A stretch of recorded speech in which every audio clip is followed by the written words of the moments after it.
Abbiamo al microfono il nostro Balotelli, Marco Mongini, un grande bomber, ha fatto una partita strepitosa e oltretutto il gol che ci ha portato a 41 dopo che eravamo sotto di 2-1. Come vedi questa partita? Come è andata secondo te? Cosa ci hai messo del tuo? Cosa c'è stato di così importante? La tua influenza in campo ci devi dire tutto in 5 secondi, forza.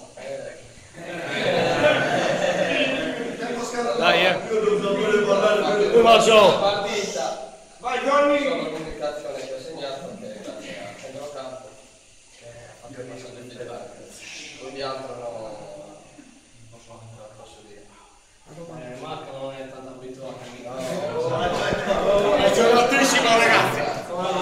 Guarda, c'è la fame del mondo. Adesso vogliamo farti. Tu sei senegalese. Tu sei senegalese. Vogliamo sapere se è vero che il mister, il presidente Guedet Attulla ti ha fatto un contratto in nero. Sì.